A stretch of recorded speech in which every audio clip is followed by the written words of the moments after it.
Дорогие друзья, я хочу немного остановиться на вопросах трудовой этики японцев, об их отношении к работе, и об их отношении к вопросам руководства. Во-первых, надо сказать, что Япония издревле была густонаселенной страной.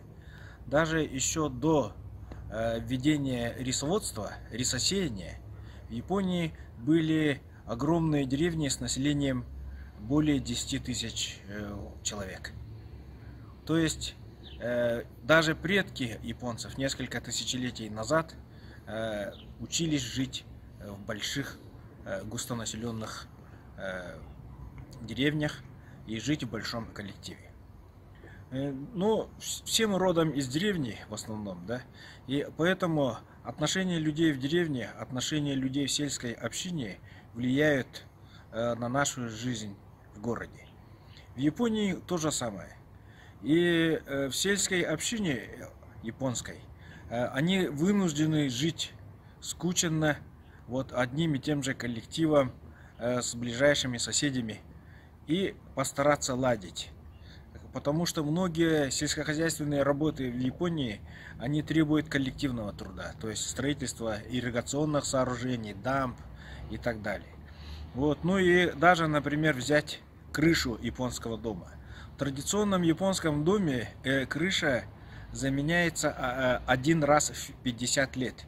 И хозяин дома вместе с соседями должен перестлать половину крыши. То есть вторую половину перестелят через следующие 50 лет. То есть получается, замена крыши занимает в японском доме около 100 лет.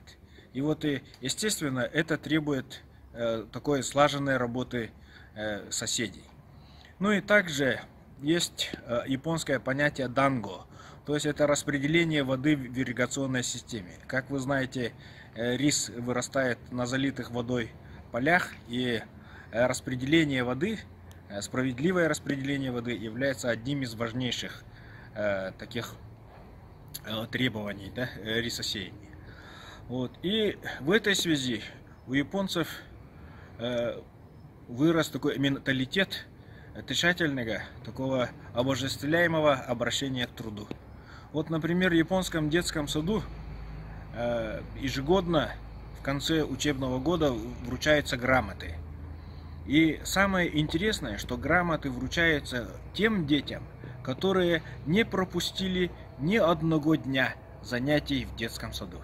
То есть не за какие-то успехи, достижения, а только за то, что человек постоянно, целенаправленно выполняет свою работу, ходит в детский сад.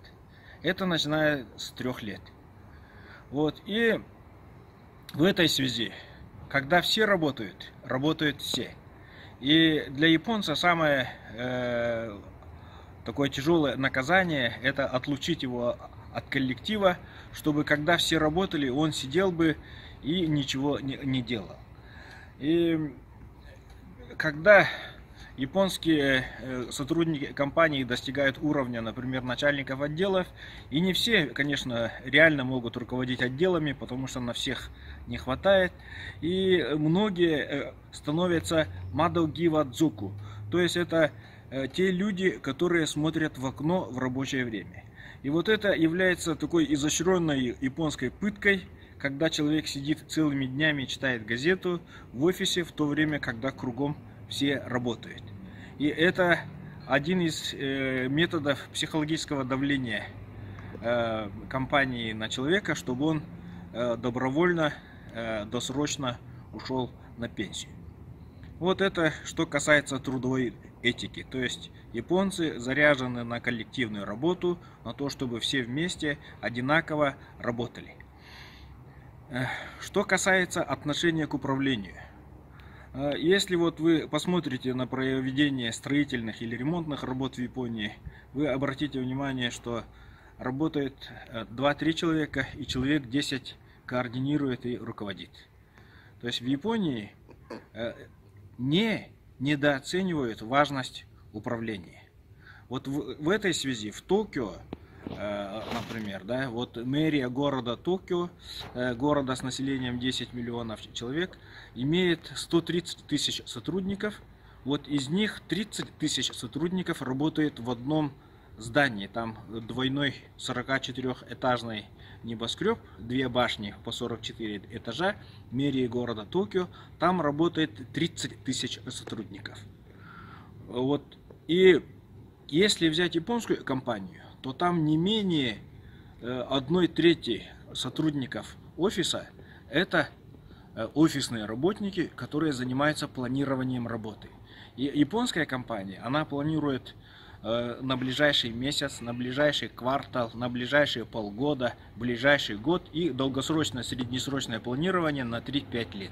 И вот эти планы ежемесячно, ежеквартально меняются, чтобы полностью компания была готова к изменению рыночных условий.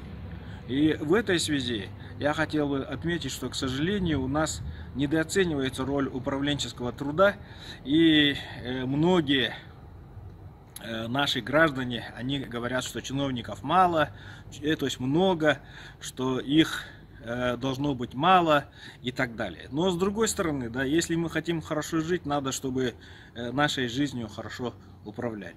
Ну, конечно, тут качество управления — это второй вопрос, и отношение к своему труду, да. Но с другой стороны, вот в Японии управленцев всегда было много. Даже, например, по сравнению с европейскими дворянами, японских самураев было в несколько раз больше. Считается, что дворянство в Европе и в России было порядка 2% населения, а в Японии самураи занимали от 10 до 15% населения. Вот и в завершение, да, я хотел бы отметить роль высших управленцев японских корпораций. В японских корпорациях, если человек дошел до совета директоров, стал управляющим директором, то у него стол должен быть абсолютно свободным. Там не должно быть никакой текучки, никаких бумаг. Вот. И у него должен быть штат помощников, штат секретарей, которые обеспечивают ему работу. И его работа, во-первых, это представительская работа, то есть представлять компанию на разных общественных организациях и так далее. И второе, самое важное, это стратегическое планирование. То есть человек должен общаться с высшим руководством других корпораций, общаться с руководством правительства Японии, да, министерств японских, для того, чтобы выверить, да, путь развития корпорации вот не на текущую сиюминутную, а на стратегическую глубину. И самое главное, никакой текучки, никаких стопок бумаг и так далее. Чтобы первое лицо рассматривало все бумаги, такого в Японии не бывает. Вот для этого существует целый аппарат секретарей и так далее. Вот до этого я говорил о том, что управленческий труд в Японии ценится, что у них очень большой аппарат помощников и секретарей. Вот и в этой связи, в этом тоже есть определенное различие между Россией и Японией. Спасибо за внимание.